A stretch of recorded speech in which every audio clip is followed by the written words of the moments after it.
mil que apontam para Jesus, eles conhecem, eles sabem, eles se apercebem do que se trata. A vinda de Jesus, ou a promessa acerca de Jesus, ou a profecia acerca de Jesus, ela remonta a muito tempo. Por exemplo, 4.000 anos antes de Jesus Cristo nascer, há um cenário dentro do jardim do Éden. Deus está sentado numa tribuna de juiz e está ajuizando por conta dos atos que foram cometidos pelos homens e pela serpente. A Bíblia diz no versículo de Números 15 que Deus, em relação ao homem, diz que ele teria o poder de esmagar a cabeça da serpente. E ele fala nos termos que havia uma semente da mulher que teria a autoridade de esmagar a cabeça da serpente. Esta semente da mulher apontava para Jesus Cristo. 3.000 anos antes de Cristo, nós estaríamos em Deuteronômio capítulo número 17. O Moisés olha para todos os seus irmãos e ele disse: no meio de nós o Senhor suscitará alguém que vai ser o profeta no meio de nós. Ouçam tudo que ele vos disser. A Bíblia Sagrada fala também acerca da profecia que Deus fará para Abraão. Diz para ele que em ti serão benditas todas as famílias da terra. Apontado, claro, que entre eles seria ou nasceria o bendito que haveria de abençoar todas as famílias da terra. Quando nós estamos a 1400 anos antes de Cristo, o profeta Isaías, no capítulo número 7, versículos 14, no capítulo número 9, versículo 6, ele prevê, ele profetiza o nascimento e a vinda de Jesus Cristo.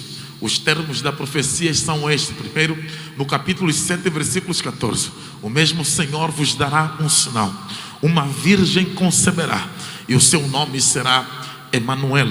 No capítulo número 9, versículo 6, ele começa dizendo: um menino se nos nasceu, um filho se nos deu. Ele já tem nome, inclusive, maravilhoso conselheiro.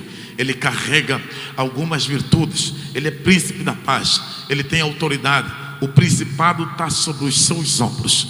Também, ainda 700 anos antes de Cristo, a Bíblia Sagrada diz que o Miqueias, no versículo número 2 do capítulo 5, ele olha para Belém e vai dizer que tu, ó Belém de Efrata, posto que és a menor de todas, em ti nascerá o Salvador. Quando estamos a 500 anos antes de Cristo, a Bíblia diz que é a vez de Zacarias profetizar, dizendo que o teu rei entrará humilde, montando em um jumentinho. Todos eles conhecem muito bem essas profecias. O que eu citei aqui, das 5 profecias acerca da vinda de Jesus Cristo, é somente das mais relevantes, mas não são as únicas. Há várias no texto sagrado que apontam para Jesus Cristo.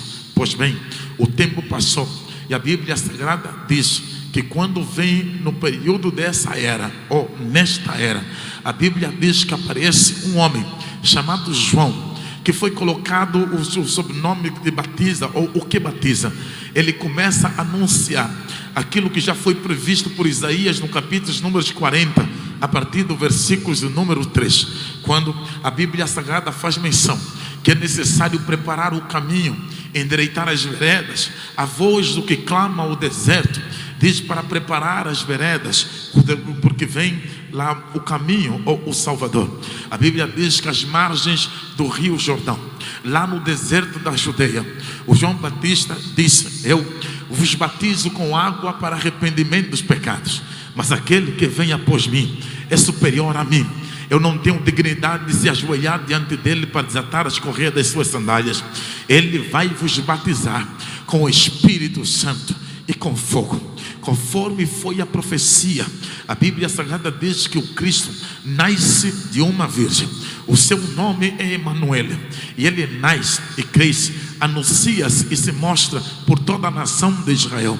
As turbas vêm de todos os lados da nação para ouvir a palavra do Senhor. Ele se anuncia, ele se apresenta e ele prevê como ele haveria de morrer. Ele diz para os seus discípulos que era necessário que ele sofresse a resistência de todos os fariseus e escribas e que depois fosse entregue e ao terceiro dia ele fosse ressuscitar.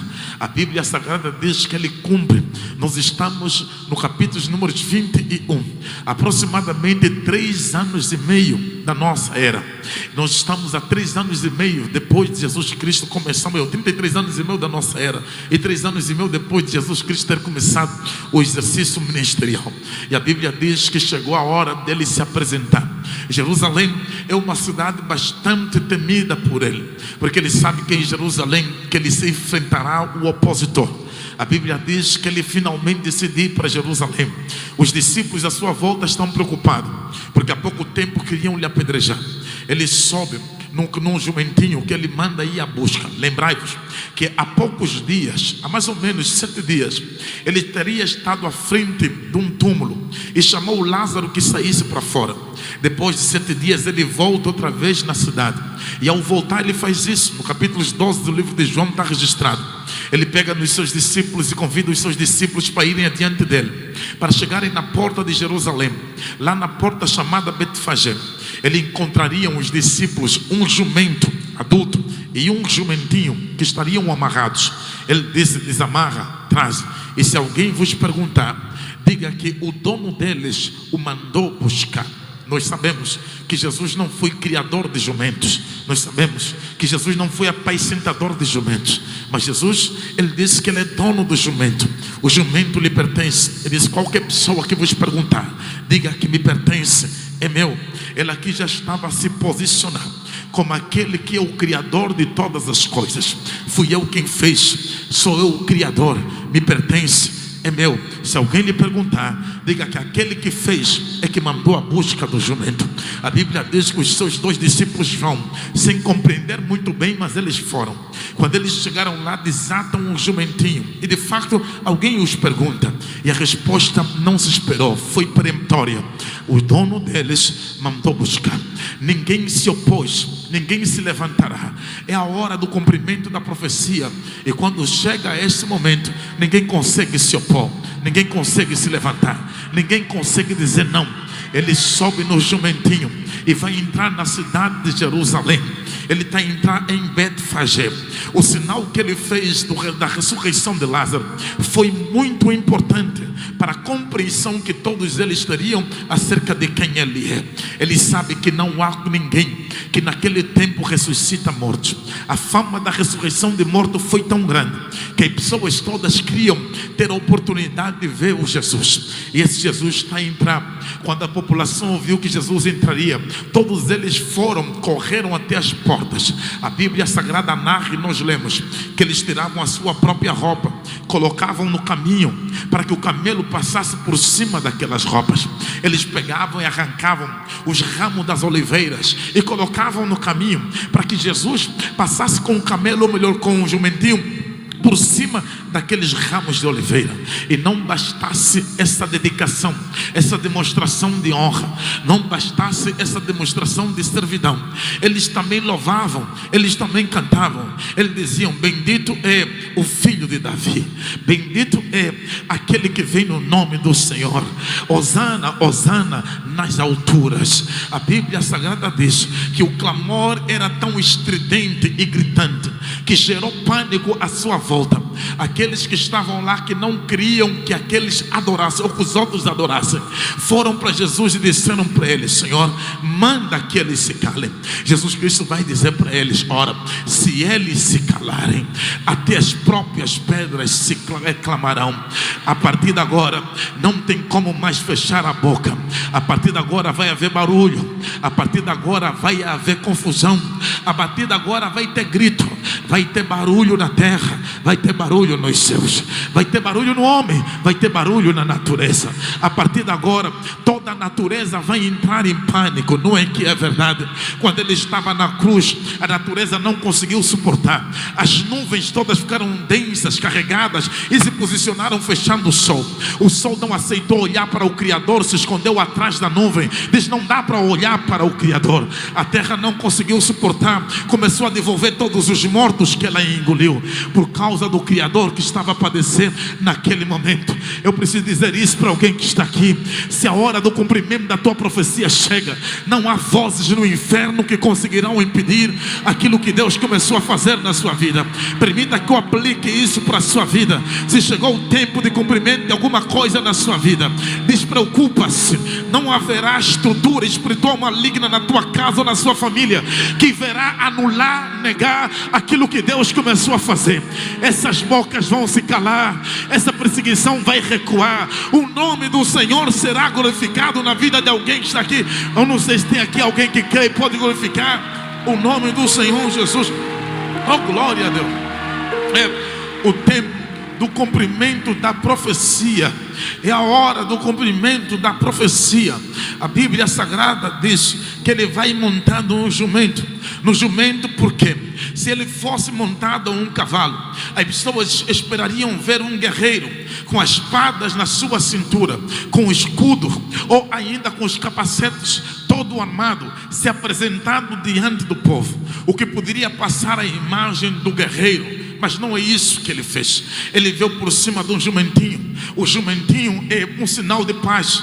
E isso você encontra explícito quando você olha o segundo livro de Samuel, capítulos número 16, versículos 1 e 2. Você vai encontrar o Ziba, que para reconciliar-se com Davi, vai oferecer 2 jumentos para Davi, como sinal de paz. Jumentos na Bíblia Sagrada também é sinal de paz. O que é que o Senhor está a mostrar para todos? Que a profecia do capítulo 9, versículo 6 do livro de Isaías é verdadeira. Ele é o príncipe da paz. Ele não veio para causar lutas, ele veio para trazer a paz sobre Jerusalém. Ele entrou falando para toda a gente: eu vim vos reconciliar com o Pai, eu vim trazer paz. A guerra vai terminar agora. Todo o afastamento que vocês tinham com o Pai termina agora com a minha entrada em Jerusalém. Ele é a reconciliação.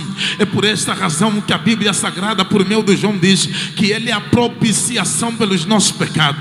A palavra propiciação fala daquilo que é próprio. A palavra da propiciação fala daquilo que reconcilia. A palavra propiciação fala daquilo que junta. Ela aí está a demonstrar o Deus que veio para reconciliar todo o povo com Deus. E o povo compreende muito bem isso, e por esta razão começa a louvar. A segunda parte desta profecia que me chama a atenção é que eles levantam os ramos das oliveiras. Vá para Apocalipse capítulo 7, versículos 9. Você vai ver que depois de serem contadas todas as tribos, da tribo de Ruben 12.000, da tribo de Simeão 12.000, da tribo de Levi 12.000, da tribo de Judá 12.000, da tribo de Isacar 12.000, da tribo de Zebulon 12.000, da tribo de Dan 12.000, da tribo de Dafndali 12.000, da tribo de Benjamim 12.000, da minha tribo de Manassés 12.000, da minha tribo de Efraim 12.000. Você vai ver que no capítulo número 9 do capítulo 7, ele diz: depois disso eu vi uma grande multidão de pessoas que não podia se numerar e não podia se contar, e eles louvavam e cantavam, estavam com ramos de oliveira nas suas mãos. O ramos de oliveira é sinônimo de vitória. O que a nação toda estava a dizer: este é o rei que veio para nos trazer a vitória. E a vitória aqui não compreenda sobre Roma, a vitória aqui é sobre o pecado. Vamos na Bíblia, capítulo 7 do livro de Romanos. Paulo diz no versículo 24: mas graças a Deus por Cristo Jesus que nós vencemos. Oh, glórias ao nome do Senhor Jesus Cristo. Eu posso pregar para alguém que está aqui? Eu vim lhe dizer que o teu rei entrou na sua vida para vencer. Esta maldição foi derrotada, esse pecado foi derrotado. Eu não sei se tem aqui alguém que veio pronto para ouvir e pode glorificar o nome do Senhor Jesus. Ele entrou. Hosana, Hosana nas alturas. Oh, glórias ao nome do Senhor Jesus. Ele entra com o jumentinho. O povo está com as palmeiras nas mãos, mas ele continua caminhando. E aqui eu quero ficar exatamente aqui, nesta palavra Hosana. Alguém diga Hosana. Hosana. Aleluia. o povo todo clamava Hosana. O que é que o povo está a cantar? O povo está a cantar os Salmos números 118, número 113, 118, 113 a 118. O que é que o povo está a cantar?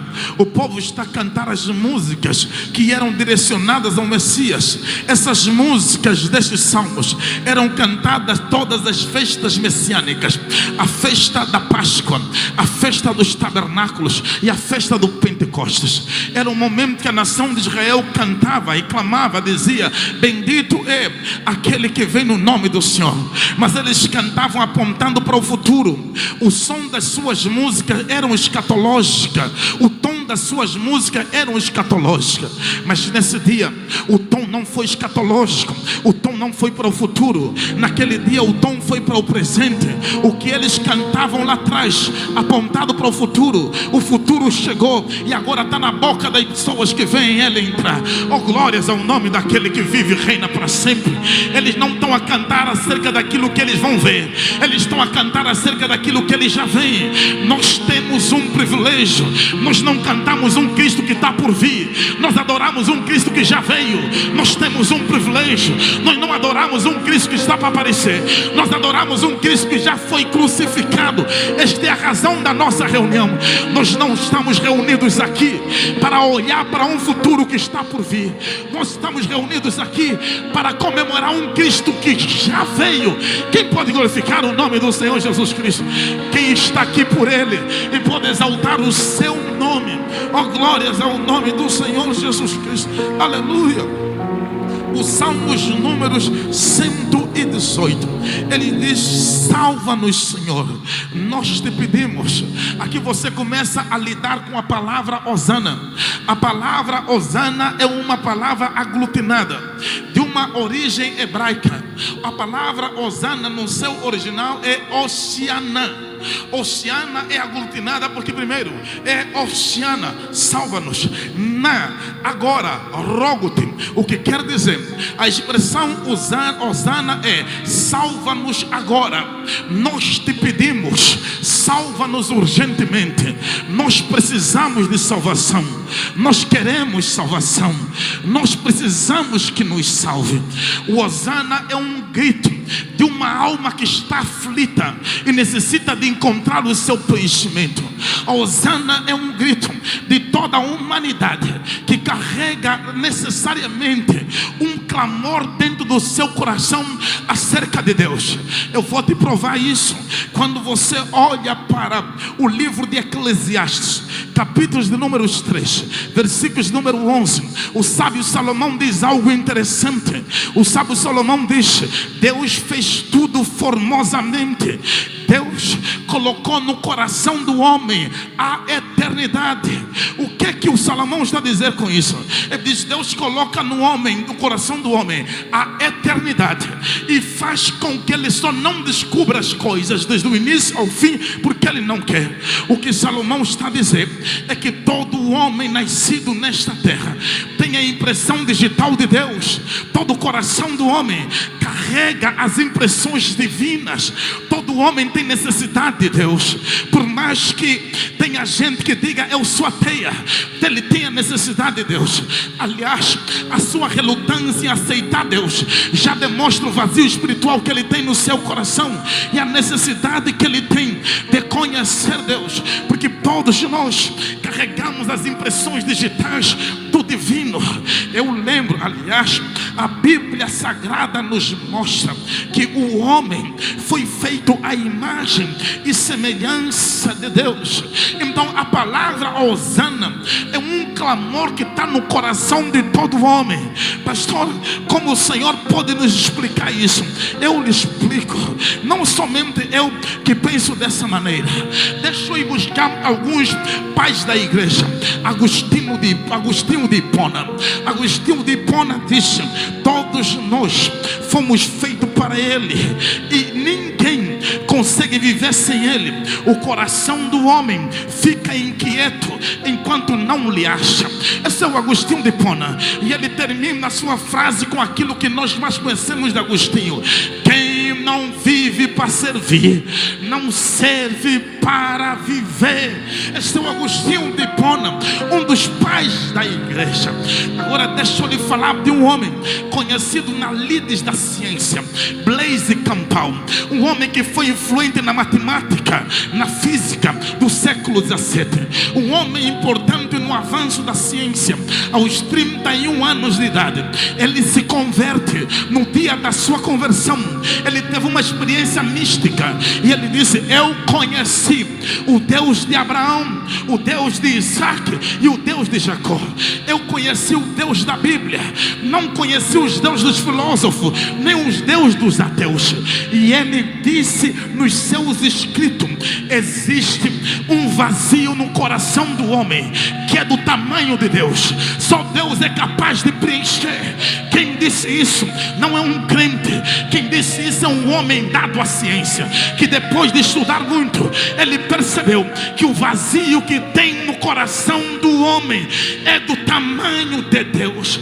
Quando você vê o homem procurando satisfazer os seus prazeres, tudo que ele está à procura é de Deus. Quando você vê o homem tentando colocar fim à sua vida porque não consegue satisfazer os seus prazeres, tudo que ele está à procura é de Deus. Quando você vê o homem se entregado no álcool ou nas drogas, tudo que ele está à procura é de Deus. Quando você vê mulheres se entregando na prostituição, tudo que ele está à procura é de Deus. O vazio que está neste coração é por causa de Deus. Há um clamor nesse coração dizendo: Hosana, salve-me urgentemente, salve-me urgentemente. Posso pregar para alguém que está aqui? Nós não estamos aqui reunidos por causa das casas que nós queremos comprar. Nós não estamos aqui reunidos por causa dos casamentos que nós queremos ter. Nós estamos aqui reunidos porque a nossa alma grita: Hosana, salva-nos, salva-nos, salva-nos. Se não for para salvação, não vale a pena se reunir. Se não for para buscar salvação, não vale a pena estar aqui. Eu vim pregar para esta igreja que o maior bem que você adquiriu não é a tua conta bancária. O maior dom que você adquiriu é a salvação.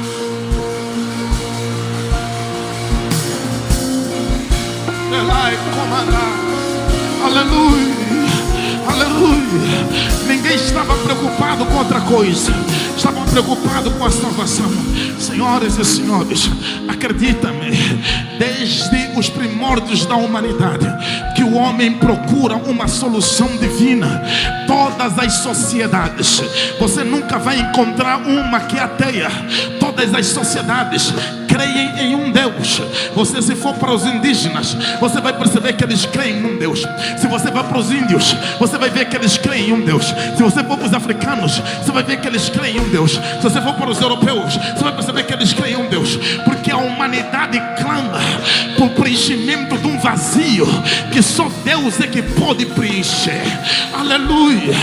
Festas não preenchem, discotecas não preenchem, as danças no TikTok não preenchem, as fotografias que você faz na internet não preenchem, os vídeos que você faz não preenchem. Só tem um que é capaz de preencher: Jesus Cristo, o justo. Ele preenche. Aleluia. Oh, glórias ao nome de Jesus. Eu sinto a graça de Deus aqui. Eu vou ter que entregar o recado completo. Aleluia. Você ainda não percebeu que muitos problemas que acontecem na sua vida é só Deus a te dizer: eu sou a solução. Eu quero preencher esse vazio. Eu quero te dar salvação. Eu vim declarar para alguém nesta manhã: Deus quer te salvar. Aleluia. Eu ouvi quando Jesus Cristo disse: não vos alegrei porque o Espírito sujeitai a vós, alegrai-vos porém porque o vosso nome está escrito no livro da vida.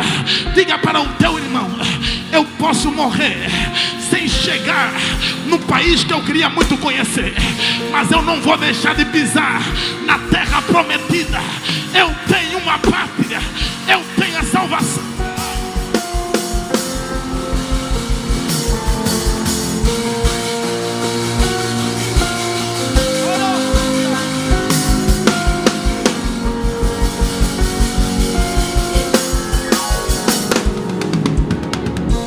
Estava a entrar era o Salvador.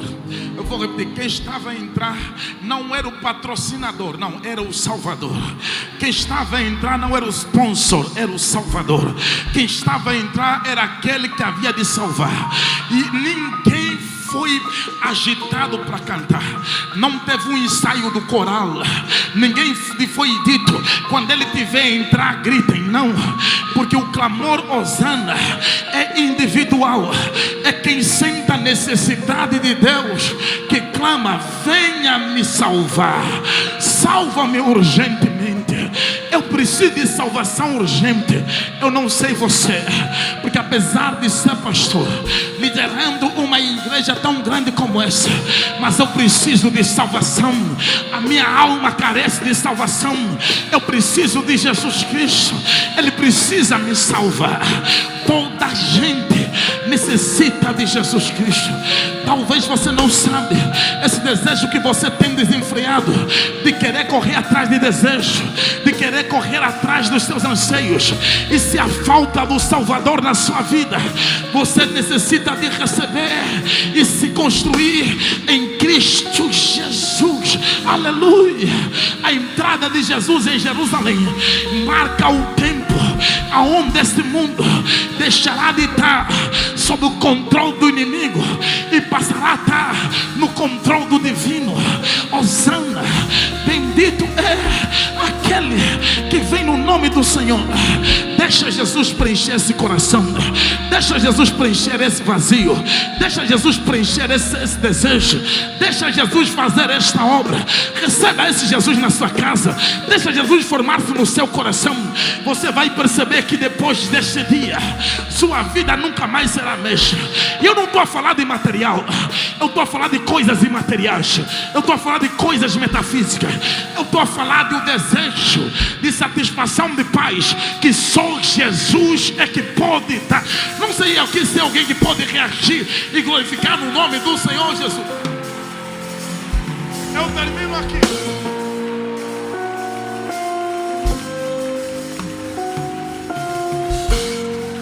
Com a parte mais crítica, com a parte mais vergonhosa, com a parte mais triste, com a parte que mais nos preocupa. Porque quando ele entra, a multidão lá fora grita: Hosana, Hosana, Hosana. Você sabe qual foi o primeiro lugar que Jesus Cristo entrou depois daquele barulho todo? Vai lá no texto, no versículo 12, no templo. Sabe o que é que ele encontrou no templo? Não Hosana. Encontrou vendedores dentro do templo.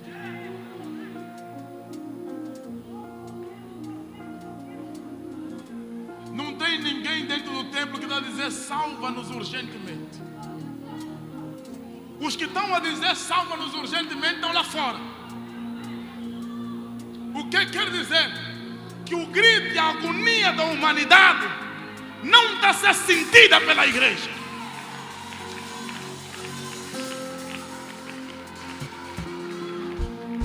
Enquanto tem gente lá fora que está dizendo salva-nos urgentemente, dentro do templo tem festa.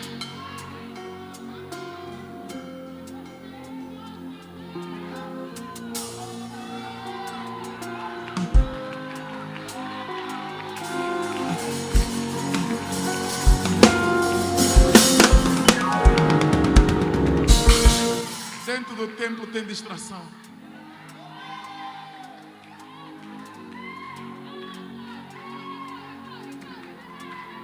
Dentro do templo estão todos preocupados com coisas materiais.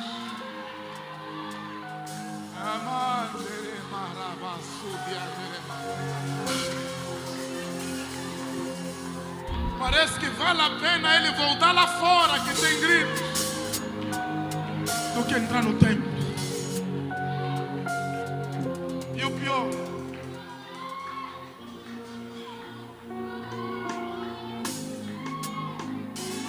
quem estava no templo vendendo são os do templo, que nem se aperceberam que ele entrou. Mas os que estavam fora se aperceberam que ele estava lá. E clamavam: Hosana! Ai, maravilhoso! Salva-nos urgentemente!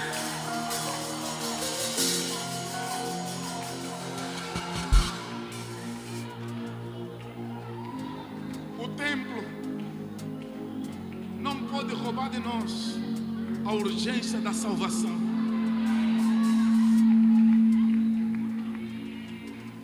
As corridas do tempo não podem nos fazer perder a ideia de que foi para nos salvar.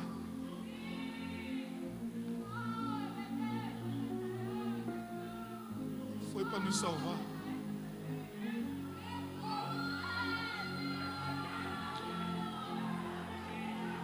Foi para nos salvar. Não foi para nos fazer vender mais. Foi para nos salvar.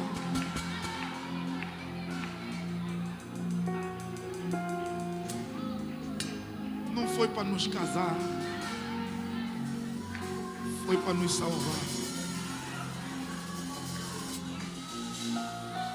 Não foi para nos fazer rico. Foi para nos salvar. Lá dentro do templo todo mundo quis ser rico. E ninguém conseguiu perceber que ele chegou. Mas lá fora todo mundo clamava: Hosana. O mundo grita.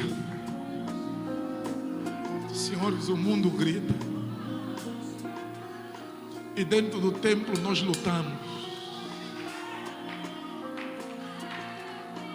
O mundo grita por salvação. E nós nos batemos entre igrejas, entre líderes. O mundo grita por salvação. Mas nós fazemos trabalhos espirituais na igreja para bater as outras igrejas. O mundo grita para a salvação.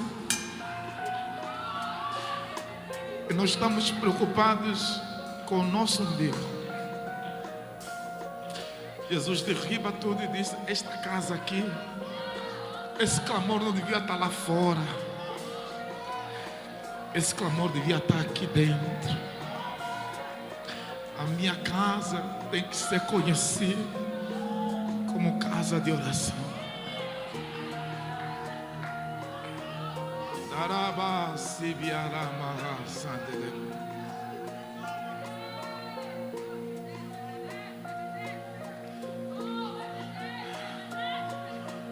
Eu não sei há quanto tempo é que você não pensa na tua salvação.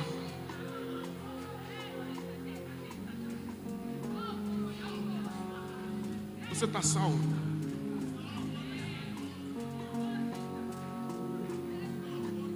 Talvez você precisa de fazer o clamor como eles fizeram. Hosana, salva-nos urgentemente. Eu preciso de fazer esse clamor. Não sei se tem mais alguém que precisa. Salva-nos urgentemente. A igreja precisa de fazer esse clamor. Salva-nos urgentemente. Hosana, Hosana, Hosana. É uma palavra tão simples, mas é o clamor que está no coração de toda a humanidade. Isso não sou eu que digo, quem disse foi Paulo. Romanos capítulo 8, versículos 22 e 23. Ele diz: também sabemos que toda a humanidade geme. Ela tem um clamor dentro dela, ela grita dentro dela, e eles gemem em um só tempo, porque eles estão a suportar a angústia, e eles gritam. Toda a criação grita. Toda a criação, se pudesse dar nome à angústia, ao vazio que está no seu coração, o nome seria Hosana. Hosana. salve-nos urgentemente. Não sei se tem aqui alguém que pode gritar: Hosana!